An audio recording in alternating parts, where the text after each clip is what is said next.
The little girl realized that her father was different from others. So she asked her daddy, Daddy, did God mean for you to be like this? Or was it an accident? You're not like other daddies. In the face of his daughter's questions, he felt very guilty and blamed himself. Instead of complaining about Daddy, she took the initiative to comfort him. It's okay, Daddy. Nobody else's daddy ever comes to the park. The man's name is Sam. He works in a coffee shop. He works very seriously. Because of his mental retardation, he can only do some simple chores in the shop.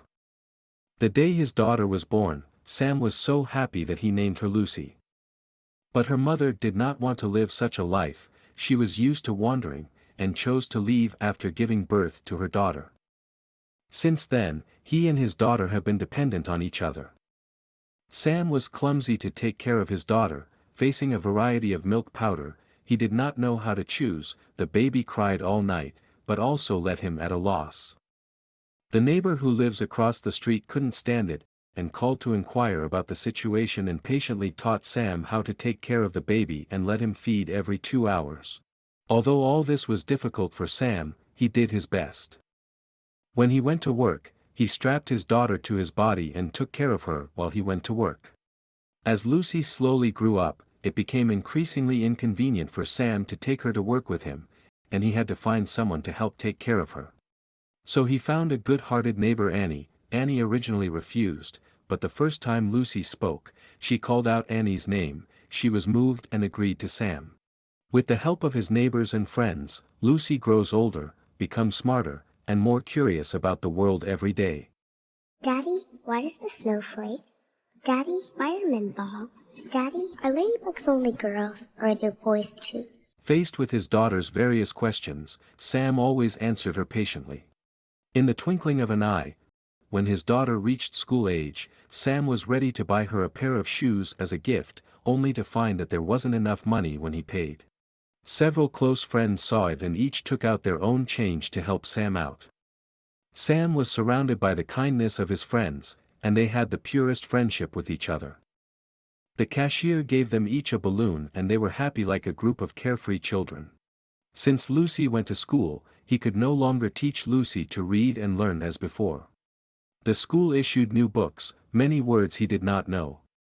Smart Lucy realizes this, and in order not to embarrass her dad, Lucy takes out a book that he always reads and asks him to read it to her. Although she has heard this book many times, but as long as Dad is happy, it is good.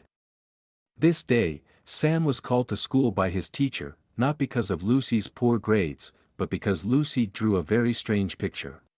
In the painting, the daughter is holding her father's hand as if he is the one being taken care of.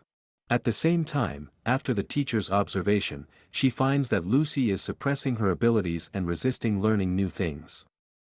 In the evening, Sam pulls out the textbook and orders Lucy to read it to him. Lucy tells her father, "If you can't read it, I don't want to read it." She wants to protect her dad from harm in this way. And Sam told her, No, because it makes me happy. It makes me happy hearing you read. Lucy then slowly begins to understand that her father wants her to get smarter and smarter so that he will be happier. Time flies. Lucy's 7th birthday is here. Sam invited friends together to hold a birthday party, want to give her a surprise. But because of the rehearsal problem, there was a quarrel with a little boy, and the boy's father accidentally pushed Sam, which was just seen by Lucy who came in the door, and the boy still kept saying, She said you're not her real father anyway. She said she was adopted. An embarrassed Lucy turned and ran away. Investigators from the Department of Children and Family Services witnessed this, and decided that Sam was incapable of continuing to raise the child, and took Lucy away by force.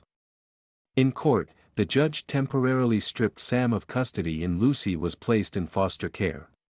Sam lost custody of his daughter, and could only visit Lucy at set times and places. Twice a week for 2 hours each time. Sam didn't understand. He had always loved his daughter, so why did these people want to break them up? Looking at her father, Lucy was very distressed. Did you hear that? I said I was sorry. I said I didn't want any daddy but him. Why don't you write that down? In order to get back custody of Lucy, Sam talked with his friends and found the most famous local lawyer, Rita, through the yellow pages.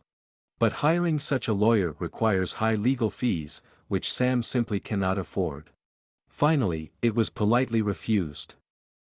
However, Sam did not give up. He worked hard for a raise while finding the lawyer several times and telling her the story of himself and Lucy. Finally, during a conversation, the lawyer agreed to defend him for free in order to preserve her image in the eyes of her colleagues, and Sam was happy as a child.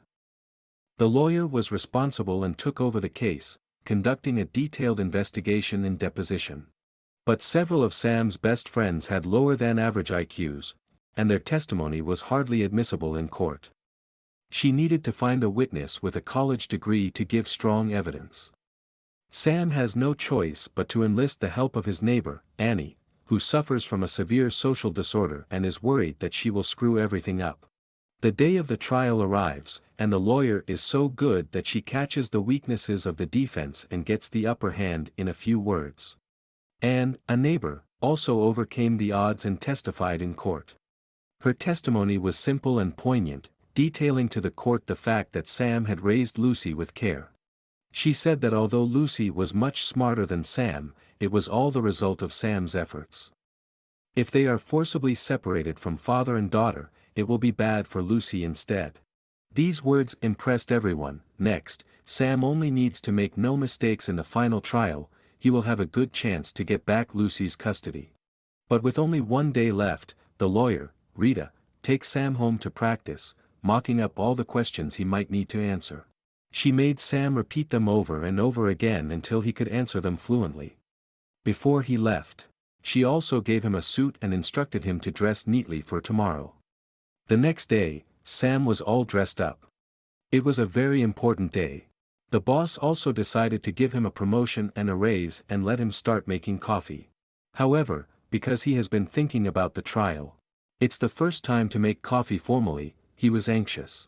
Not only did he make many cups of coffee wrong, but he also accidentally spilled coffee on himself. He came to the court in a hurry, and this messy look also made his lawyer worried. Fortunately, he did not forget yesterday's practice, and he was able to answer the first few questions asked by the prosecuting attorney, until the other side noticed the anomaly, and asked the following question. If you love your daughter as much as you say you do, and I know that you do, don't you think she deserves more? Faced with the lawyer's questions, Sam was at a loss for words. Eventually, he admits he can't give his daughter more, loses the lawsuit, and Lucy is sent to a new foster home.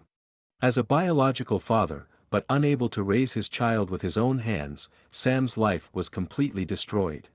When he went to visit Lucy and saw that Lucy had a better life, he silently chose to leave, but did not know that Lucy had been waiting for him to appear.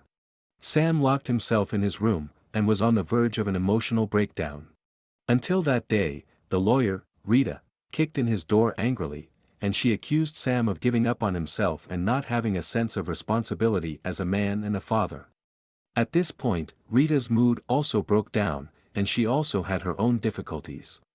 Because of her busy work, she has no life of her own and is busy dealing with various cases every day. Because she often worked overtime, her son gradually became estranged from her, and her husband cheated on her. She lived an exhausting life every day until she saw the relationship between Sam and her daughter, which she had always longed for. After listening to Rita's cries, Sam then realized that everyone's life is full of hardships. Sam picked himself up and Rita told him that the chances of getting custody back through the courts were slim, but he could try to communicate with the foster family and if they were willing, Sam could work with them to co-parent Lucy. He got a new job and moved to Lucy's neighborhood so that he could see her more easily. Lucy shed tears of joy when she saw her dad. Almost every night after that, she would sneak out the window and come to her dad, just to see him. After Lucy fell asleep, Sam then carried her back to her foster parents' side to avoid their worries. Such days lasted for some time. The foster mother was touched by the deep father-daughter love between them. She took the initiative to return Lucy to Sam. When Sam looked at the foster mother who left, he saw from her eyes the deep reluctance to Lucy and felt the deep love for his daughter. He invites her to help him and raise Lucy together, and the adoptive mother gladly accepts. The movie ends with a light-hearted soccer game.